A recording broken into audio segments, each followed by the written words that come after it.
Selamat pagi, selamat siang, dan selamat malam. Ketemu lagi dengan saya Wahyono pada seri video pengolahan citra digital. Pada video kali ini, kita akan membahas salah satu representasi dari sebuah tekstur.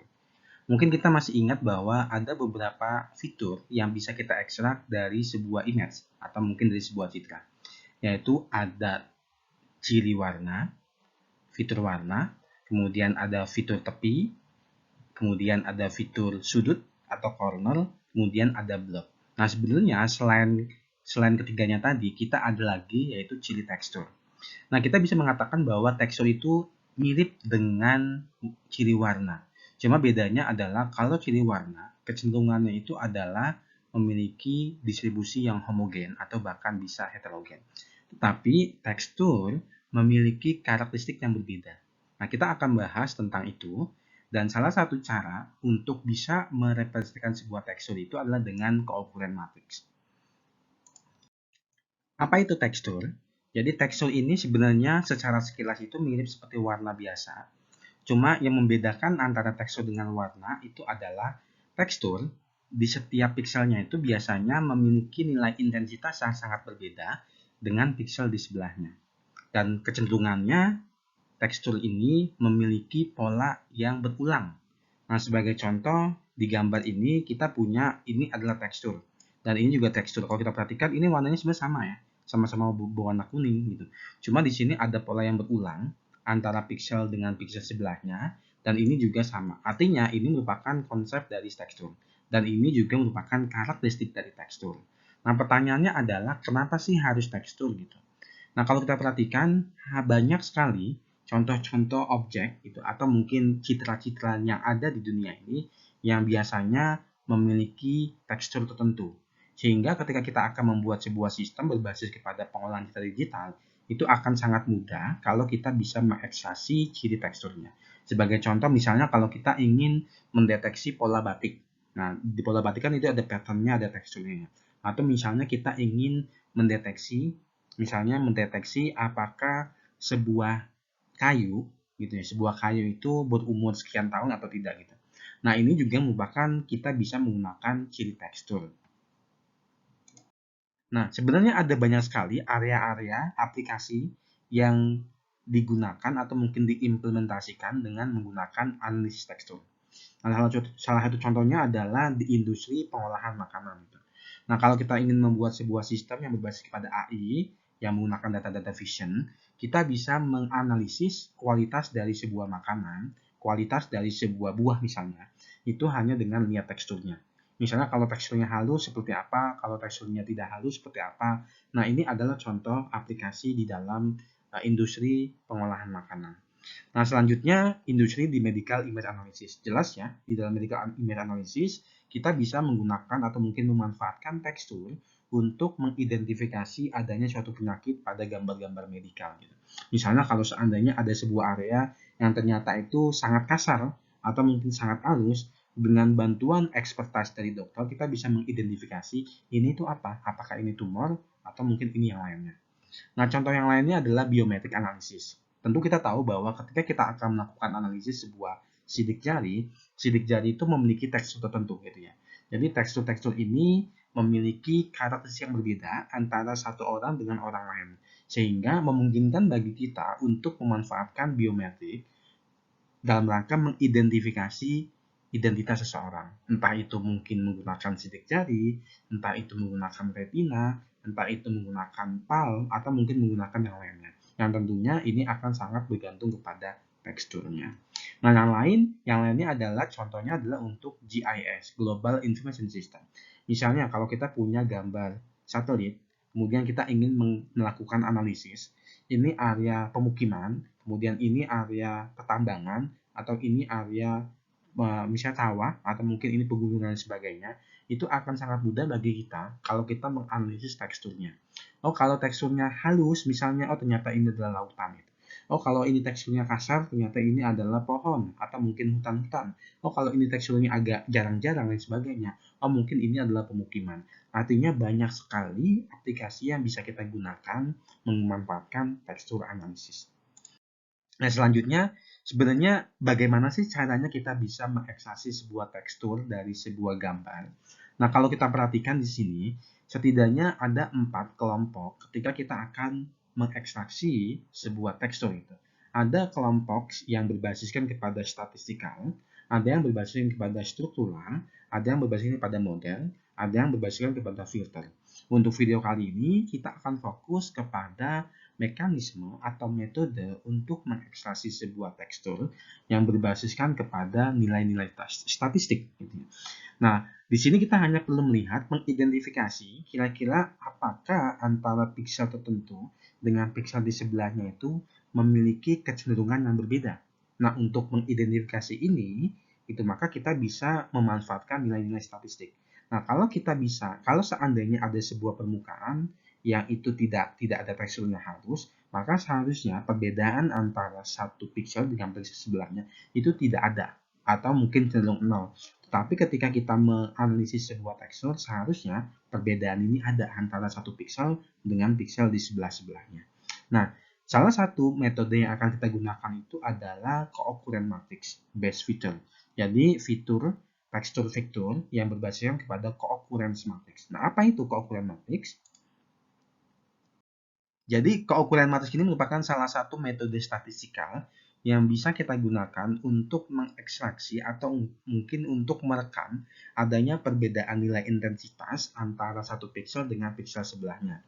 Nah, artinya sebenarnya adalah ini sebuah matriks yang menghitung banyaknya frekuensi dari hubungan dua buah piksel. Gitu ya. Misalnya kita ingin tahu nih, kira-kira di dalam sebuah citra yang pikselnya bersebelahan, misalnya angka 2 dengan angka 3 itu ada berapa? Yang bersebelahan antara angka 3 dengan angka 4 berapa dan sebagainya. Nah, ini adalah konsep dari co-occurrence matrix. Kita ingin menghitung banyaknya frekuensi piksel, dua buah piksel yang sebelahan yang memiliki nilai-nilai tertentu. Nah, kalau kita perhatikan di sini ada nilai P, delta X, dan delta Y. Nah, ini adalah matriksnya. Kemudian di sini ada Q, dan ini adalah rata-ratanya gitu ya. Ini rata-rata. Nah, kemudian di sini ada nilai A. Nilai A ini didapatkan, dia itu nilai akan sama dengan 1 kalau seandainya Fm, N itu sama dengan I, dan Fm plus delta X, N plus delta Y itu sama dengan J. Artinya kita ingin tahu nih, kira-kira ada berapa frekuensi dua buah piksel yang bersebelahan yang nilainya itu I dan J. Nah, ini adalah konsep dari statistika. Karena seharusnya yang namanya tekstur itu dia akan memiliki frekuensi yang banyak ketika nilai I dan nilai J ini berbeda. Nah, secara implementatif atau mungkin secara teknikal, sebuah co-occurrence matrix itu biasanya memiliki ukuran N kali N, di mana N ini adalah banyaknya gray value. Misalnya kalau kita menggunakan gray value 0 sampai 256, berarti nanti kita akan memiliki matriks sebanyak 256 kali 256. Kalau kita punya gray value-nya itu 0 sampai 6, berarti kita punya co-occurrence matriksnya 7 kali 7. Kalau kita punya misalnya gray value-nya itu 0 sampai 9, berarti kita memiliki co-occurrence matriksnya berukuran 10 kali 10. Nah, ketika kita akan melakukan komputasi pada co-occurrence matrix, setidaknya kita membutuhkan dua parameter. Yang pertama itu adalah D, parameter D, yaitu parameter relative distance between antara dua buah piksel. Jadi kita ingin tahu nih piksel tertentu dengan piksel yang lainnya itu nilainya itu seperti apa, dan kita menghitung frekuensi seperti apa. Nah, kemudian yang kedua itu adalah theta. Theta di sini artinya adalah relative orientation. Jadi kita ingin tahu, yang kita ingin cek itu adalah hubungan antara dua piksel yang di arah 90 derajat atau mungkin 180 atau mungkin di arah yang lainnya. Tentunya ini juga membutuhkan orientasi. Sebelumnya sudah dikatakan bahwa salah satu parameter yang bisa kita gunakan ketika kita akan membuat co-occurrence matrix itu adalah theta. Jadi theta ini dikaitkan dengan orientasi. Artinya kita ingin tahu nih kira-kira nilai piksel yang bersebelahan gitu ya. Yang bersebelahan itu yang sering muncul itu nilai berapa dengan nilai berapa saja gitu. Nah, cuma masalahnya adalah bersebelahan ini kita melihat orientasinya gitu. Misalnya kalau kita ingin melihat yang nilainya misalnya di sebelah sini dengan di sebelah sini yang nilainya selalu 2 dan 3 atau 2 dan 3 dan sebagainya, itu kita bisa menganggap bahwa kita menggunakan parameter theta dengan nilai 0 derajat. Artinya kita mencari banyaknya frekuensi dua buah piksel yang searah dengan 0 derajat ini yang bernilai pada intensitas tertentu. Atau kalau kita menggunakan derajat 45, berarti kita membandingkan antara nilai piksel ini dengan nilai piksel yang ada di sini. Kalau 90 kita membandingkan nilai pikselnya ini dengan yang di atas. Kalau 135 ini dengan ini, 180 ini dengan ini, 225 itu ini dengan ini, 270 yang atas dengan yang bawah, dan 315 itu yang ini dengan yang diagonal bawah. Nah, ini akan sangat penting itu. Artinya ketika kita menggunakan direksi yang berbeda, tentunya kita akan menghasilkan keukuran matris yang berbeda. Nah, ini ada 8 direction. Artinya ada kemungkinan kita akan bisa menghitung minimal gitu ya, minimal 8 kali gitu, 8 kali karena sesuai dengan directionnya masing-masing. Nah, ini ya seperti ini. Nah, ini selanjutnya coba kita lihat contohnya. Jadi ini adalah contoh gitu ya. Misalnya gini. Ini adalah contoh perhitungan bagaimana kita bisa membuat sebuah keukuran matriks gitu ya. Oke, asumsikan gitu ya. Asumsikan saya punya image matrix gitu ya. Dengan ukuran 4 kali 4. Ini adalah citra dengan ukuran 4 kali 4. Nah, citra ini gitu ya. Citra ini memiliki nilai grayscale antara 0 sampai 3. Gitu ya, antara 0 sampai 3. Nah, seperti ini. Nah, kemudian misalnya kita menghitung keukuran matriks gitu ya. Keukuran matriks pixel I dengan tetangganya itu pixel J. Nah, perlu diingat bahwa pixel I ini memiliki 8 tetangga. Nah, kita ingin mencari tetangga yang mana? Nah, tentunya kita perlu menentukan parameter theta. Nah, asumsikan kita menggunakan D-nya sama dengan 1, itu ya. Kemudian theta-nya sama dengan 0 derajat. Artinya kita akan mencari banyaknya co-occurrence antara pixel I dengan tetangga pixel J dengan direction 0 derajat. Seperti itu ya.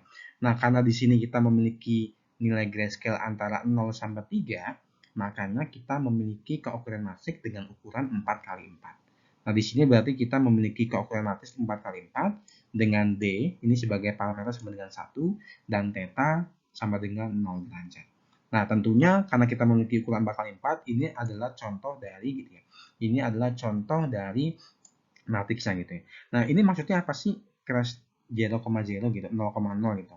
Jadi, karena kita sudah tahu bahwa kita menggunakan theta 0 derajat, maksud dari ini itu adalah banyaknya piksel yang memiliki nilai 0 dan sebelah kanannya juga 0. Gitu ya. Cara membaca seperti itu. Jadi, banyaknya piksel yang bernilai 0 dan sebelah kanannya juga 0. Kenapa harus sebelah kanan? Karena kita menggunakan theta sama dengan 0. Kalau kita menggunakan theta yang berbeda, misalnya kita menggunakan theta 90 berarti ke atas ya. Berarti arti dari ini itu adalah banyaknya piksel yang bernilai 0 dan piksel di atasnya juga 0. Seperti itu. Itu kalau kita menggunakan theta sama dengan 90. Tapi di sini kita menggunakan theta sama dengan 0. Artinya di sini adalah banyaknya piksel yang bernilai 0 yang sebelah kanannya juga 0. Nah, bagaimana dengan yang ini? Yang ini juga sama. Banyaknya piksel yang bernilai 0 dan sebelah kanannya bernilai 1. Gitu ya. Nah, ini artinya apa? Ini artinya adalah banyaknya piksel yang bernilai 0 dan sebelah kanannya 2. Nah, kalau ini bagaimana? Ini artinya adalah banyaknya piksel yang bernilai 3 dan sebelah kanannya bernilai 2. Nah, ini adalah arti dari keukuran matriks. Oke, kita akan lihat, misalnya saya ingin menghitung yang 0,0 gitu ya. Artinya saya menghitung banyaknya piksel yang bernilai 0 dan sebelah kanannya 0. Karena kita menggunakan D sama dengan 1 dan theta sama dengan 0 derajat. Nah, dari sini kita lihat bahwa ada 1, ini ada 1 ya. Karena ini nilai piksel bernilai 0 dan sebelah kanannya 0.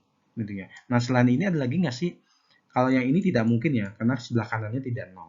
Yang ini tidak mungkin gitu ya. Yang ini tidak mungkin, yang ini tidak mungkin, tapi yang ini tuh mungkin. Kenapa? Karena yang ini bernilai 0 dan sebelah kanannya bernilai 0 gitu.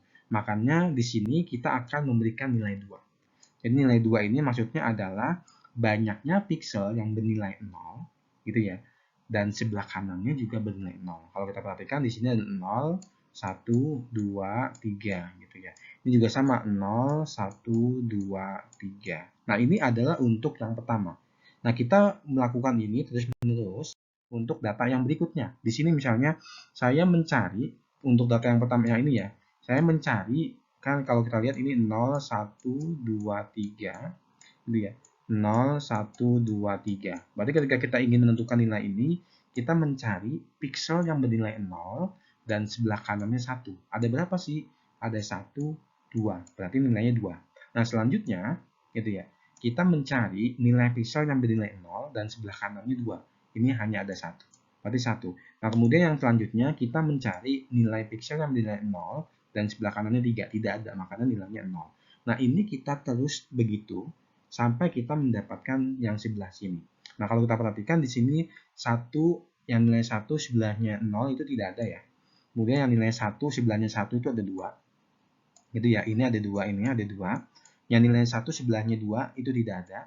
Yang nilainya 1 sebelah kanannya 3 ini tidak ada. Gitu ya.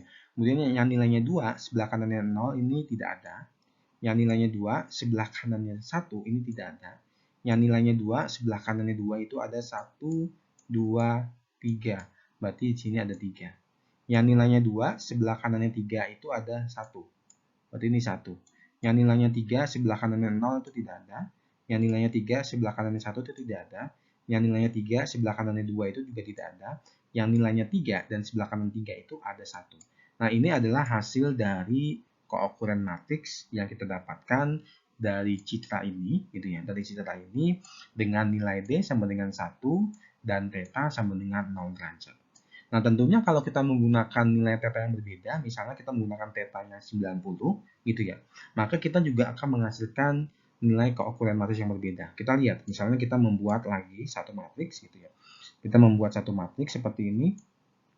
Saya buat 4 kali 4, ini ya, 4 kali 4 seperti ini. Ya, kemudian ini 0, 1, 2, 3, 0, 1, 2, 3. Nah, sekarang kita menggunakan theta sama dengan 90. Artinya kita hanya mencari ini ya, keukuran matriks nilai piksel tertentu dengan nilai di atasnya gitu. Nah, yang pertama, kita mencari nilai 0 yang di atasnya 0. Ada berapa? Ada 1, 2, 3. Berarti kita akan memberikan nilai 3. Seperti itu. Nah, kita lihat yang nilainya 0 atasnya 1 ada berapa? Tidak ada sama sekali. Yang nilainya 0 atasnya 2 tidak ada sama sekali. Yang nilainya 0 atasnya 3 tidak ada sama sekali. Gitu ya. Kemudian yang nilainya 1 yang atasnya 0 tidak ada. Yang nilainya 1 atasnya 1 ini ada 2. 1, 2. Berarti kita memberikan nilai 2 di sini. Yang nilainya 1 di atasnya 2 itu tidak ada. Yang nilainya 1 di atasnya 3 ini juga tidak ada. Nah, yang nilainya 2 di atasnya 0 itu ada 1, 2. Ada 2 ya, berarti di sini 2. Yang nilainya 2 di atasnya 1 itu ada 1, 2. Berarti di sini nilainya 2. Yang nilainya 2 di atasnya 2 itu ada 1. Berarti di sini nilainya 1. Yang nilainya 2 di atasnya 3 itu tidak ada. Yang nilainya 3 di atasnya 0 tidak ada. Yang nilainya 3 di atasnya 1 tidak ada. Yang nilainya 3 di atasnya 2 itu ada 2. Yang nilainya 3 di atas 3 itu ada 0. Nah, ini adalah keukuran matriks yang kita dapatkan ketika nilai theta sama dengan 90 derajat. Tentunya karena kita memiliki 8 direction, kita bisa mencoba semuanya. Kalau kita menggunakan 8-8-nya, berarti kita akan mendapatkan 8 kali keukuran matriks. Ini adalah hasil yang kita dapatkan ketika kita menggunakan nilai theta sama dengan 0 ya. Ini ya, tadi juga kita sudah mencoba kalau kita menggunakan theta sama dengan 90 seperti apa. Nah, bisa juga kita mencoba ketika nilai theta sama dengan 180 atau ketika theta sama dengan 45. Nah, bagaimana dengan nilai D? Nilai D ini melambangkan seberapa besar kita mencari gitu ya, mencari piksel gitu. Kalau kita menggunakan D sama dengan 1, itu artinya kita membandingkan antara piksel I dengan piksel yang tepat di sebelahnya gitu ya.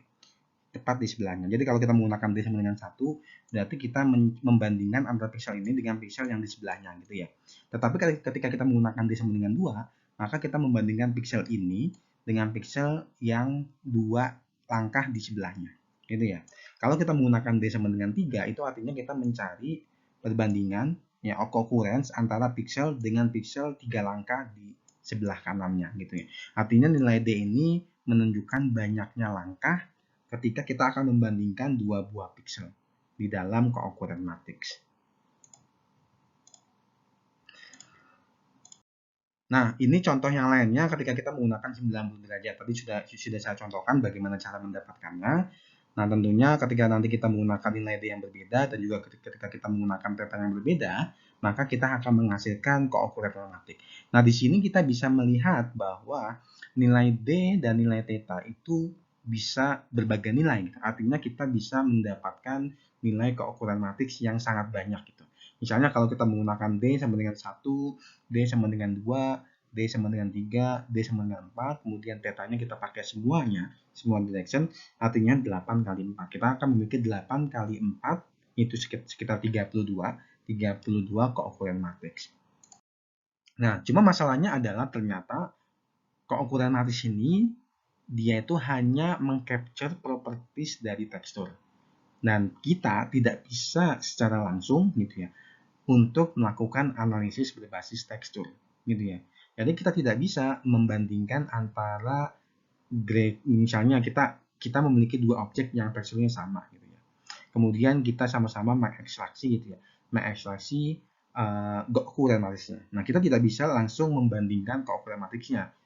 Kenapa? Karena dia tidak useful, tidak berguna. Maka kita perlu melakukan proses ekstraksi yang lainnya. Makanya di dalam kookuran matematik itu biasanya kita membutuhkan step tambahan. Gitu ya. Jadi misalnya ini adalah original image, gitu ya. Ini adalah citra. Kemudian dari citra ini kita mendapatkan kookuran matriks. Gitu ya. Nah, dari kookuran matriks ini kita mencari nilai statistikalnya. Dari kookuran matriks ini kita mencari nilai statistikalnya tergantung berapa banyak nilai statistikal yang akan kita ekstrak dari kookuran matriks. Nah, nilai-nilai statistikal ini kita gunakan sebagai fitur. Ini fitur 1, fitur 2. Nah, tentunya kalau kita memiliki satu kookuran matriks, kemudian masing-masing kookuran matriks ini akan ada sekitar 10 fitur, maka kalau kita menggunakan lebih dari satu kookuran matriks, kita akan mendapatkan lebih banyak fitur. Seperti itu. Nah, makanya di sini biasanya yang standar digunakan itu adalah kita menggunakan 11 fitur numerik yang berasal dari kookuran matriks. Apa saja? Nah, kalau kita perhatikan, setidaknya untuk setiap kookuran matriks, kita setidaknya akan mengekstraksi angular second moment fitur, kemudian contrast fitur, entropy fitur, varian fitur, correlation fitur, inverse difference moment, sum average fitur, sum variant fitur, dan lain sebagainya. Nah, ini ada 11 fitur yang kita ekstrak pada setiap kookuran matriks. Nah, kalau kalian penasaran apa sih ini fitur-fitur ini, silakan nanti di googling saja gitu ya, dicari bagaimana cara menghitungnya. Yang penting kalian sudah paham bagaimana kita bisa mengekstraksi mendapatkan sebuah kookuran matriks. Nah, fitur ini kita ekstraksi dari satu kookuran matriks. Nah, tentunya karena ada parameter D dan parameter theta, kita bisa mengekstrak lebih dari satu kookuran matriks. Nah, kalau kita mengekstrak misalnya lebih dari satu kookuran matriks, misalnya kita mengekstrak 1 dan 0 derajat, 1 dan 45 derajat, 1 dan 90 derajat, dan juga 1 dan 135 derajat. Nah, nanti masing-masing kookuran matriks ini kita ekstrak 11 nilai fiturnya ini, maka in total kita akan memiliki sebanyak 44 fitur vektor. Nah, barulah kemudian 44 fitur vektor ini kita gunakan, kita latih dengan menggunakan salah satu metode machine learning. Nah, ini akan sangat memudahkan bagi kita untuk melakukan analisis sebuah fitur. Nah, saya kira ini bagaimana caranya kita bisa mengekstrak sebuah fitur berbasiskan kepada tekstur. Nah, salah satu metodenya itu adalah Gray Level Kookuran Matrix. Terima kasih atas perhatiannya. Sampai ketemu pada video selanjutnya.